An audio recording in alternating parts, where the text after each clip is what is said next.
مرحبا بكم في فيديو جديد على قناتكم قناة سلوى كروشي. ودرسنا اليوم ان شاء الله هو هاد الملاقيه اللي من بعد ما حطيتها لكم في فيسبوك ونالت اعجابكم، فانا قررت نحطها لكم. بالنسبه خواتي تنتمنوا تدعموا القناه، فهي باقا صغيره بزاف يعني بمقارنه مع قنوات التفاهات. تنتمنوا تدعمونا وبالبارطاج بالتعليق باي حاجه اللي وتعطيونا اقتراحات شنو نقدموا لكم باش ان شاء الله تكبر هذه القناه بكم من طبيعه الحال وبدعمكم. ونخليكم مع طريقه ان شاء الله ديال هذه الملاقيه اللي جات غزاله، يعني جات زوينه بزاف بحال الراندا، شبيهه بالراندا. ونتمنى تعجبكم وتفيدكم في خدامكم، ونخليكم مع تتمه الفيديو ان شاء الله. بسم الله اخواتي، نبداو على بركه الله. باش ان شاء الله نديروا الملاقيه ديالنا فانا نحتاج الطرفين ديال الثوب. بالنسبه للملاقيه كتخدم من الداخل، يعني ما كتخدمش من برا كامله، كتخدم من الداخل من الجهه الداخليه ديال القميص او جلابه او اي حاجه، يعني ما كتخدمش على الوجه. بالنسبه للكروشي 0.6 ملم، يعني 12. بالنسبه لي انا نخدم بالحرير مبروم، دوبلته على 5 ديال الشعرات وان شاء الله نبداو. بالنسبه للبدايه فانا كنبدا بالابره، يعني كندخل بالابره. المهم اول حاجه كنقوموا بها اخواتي هي كنقلبوا الثوب على هاد الطريقه هذه. عاد كنشد كنثبت هنايا في هاد الجهه، كنثبت الخيط ديالي بهاد الطريقه. هذه هي المعتاده عندي انا دائما، يعني من الاول كيعجبني نثبت الخيط وندفنه في نفس الوقت، نتهنى منه مبقاش يبرزطني.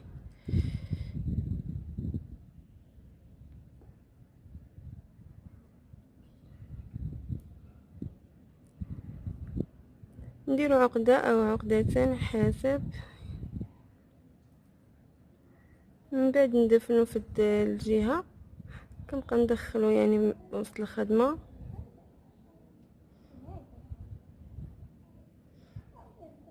حتى كنمشي واحد المسافه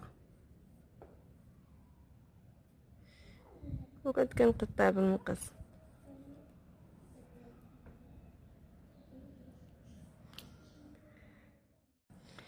المهم اخواتي من بعد ما ثبت الخيط فانا كنجي تحت مباشره من هذيك البديه الاولى اللي ثبت بالبرا، وكندير واحد غرزه حشو هي اللي كنبدا بها. من بعد ما كندير غرزه حشو فانا كندير واحد الارتفاع ديال سلسله وحده. من بعد داك الارتفاع ديال السلسله كنجي الجهه المقابله ديال الطرف الاخر، يعني الطرف الاخر كنجي للوجه ديال الثوب، يعني هاد الجهه كتخدم في الظهر والجهه الاخرى يعني كنضربو في الثوب في الوجه ديال الثوب. من بعد كنجي لهاد المكان كندير واحد اللفه باش نكون واحد العمود في الجهه المقابله.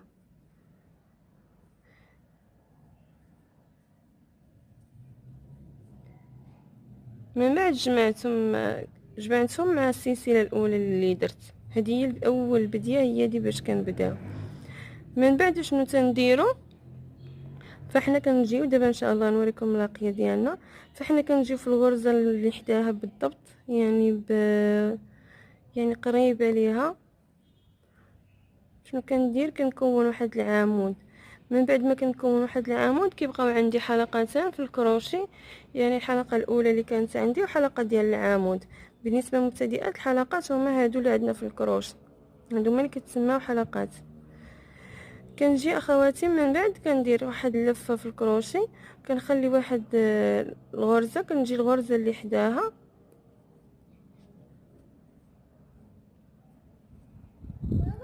من بعد ما درت عمود. نعاودها معاكم. من بعد ما كيبقاو عندنا حلقتين في الكروشي كما كتلاحظوا، كنجيب لهاد الغرزه المواليه اللي حدا العمود الاول اللي درنا في الطرف الاخر.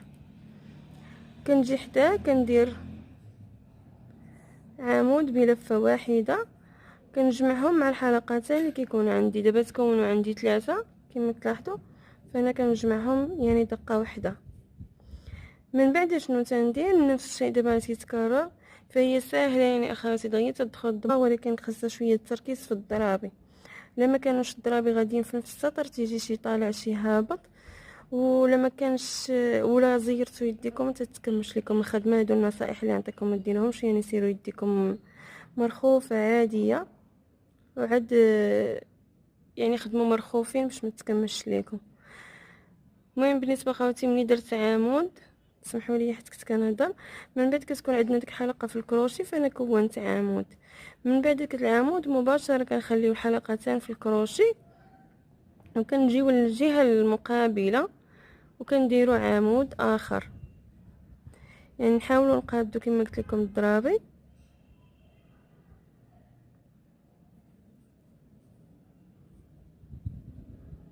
فاحنا تكونوا عندنا 3 حلقات تنجمعهم دقه واحده.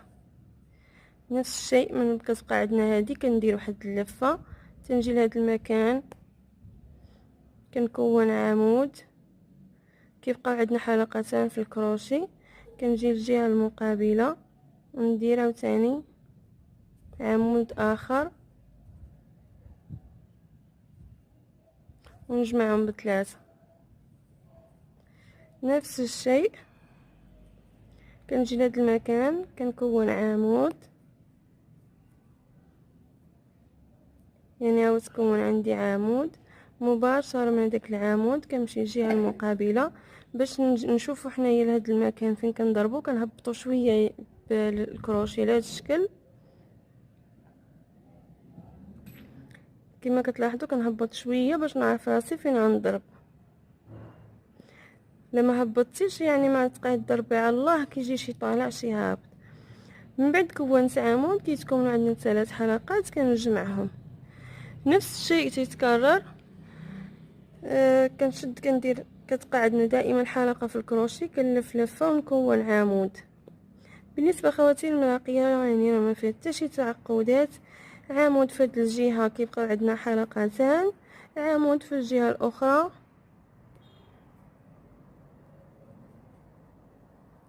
يعني تكون عند 3 حلقات تنجمعهم. يعني عمود في هاد الجهه على الظهر ديال الثوب،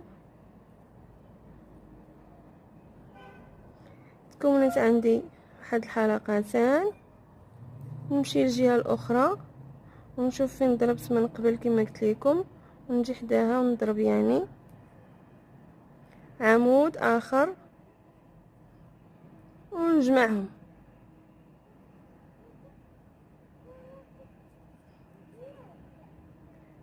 عمود بلفه واحده هوايا، يعني كتكون عندي حلقتان. نفس الشيء تنشد كندير عاوتاني عمود اخر في الجهه الاخرى. كيكون عندي 3 حلقات تنجمعهم. نفس الشيء دابا كنعاود للتكرار باش ترسخ في الدماغ. كندير عمود كيبقاو عندي حلقتان، كنمشي للجهه الاخرى كنكون عمود على هذا الشكل، يعني تكون عندي 3 حلقات. انا كنجمعهم مره واحده. نعاود معكم، ضروري نقادو الضرابي كما كنقولوا. نعاود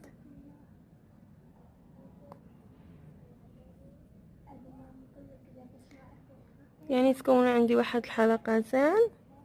نفس الشيء كنمشي للجهه الاخرى المقابله، ندير كما قلت لكم بحال هكا ونشوف فين ضربت في الجهه المقابله حداه.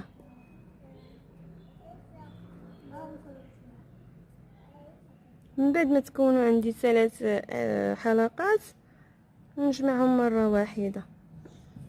المهم اخواتي انا نقلب لكم يعني بلا ما نقطع التصوير. فهي كتجي على هذا الشكل هذا، كتجي بحال الرانده، يعني مثيله للرانده. المهم اخواتي نزيد معاكم شويه. كنزيد كنجي لهذا المكان يعني دائما كما كنصح ونعاود، الضرابي اللي ما خصش يجي شي واحد مفاوت يجيش تفاوت. الا جا واحد التفاوت ملي كتقلبي الخدمه كيجي العيب باين واضح.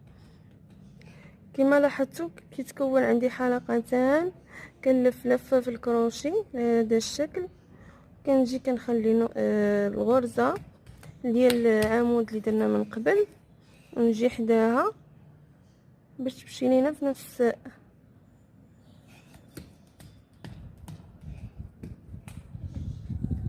هذا الشكل. تكونوا عندي 3 حلقات تنجمعهم، يعني ولاقيه سهله دغيا تدخل الدماغ، ما فيها شي تعقدات.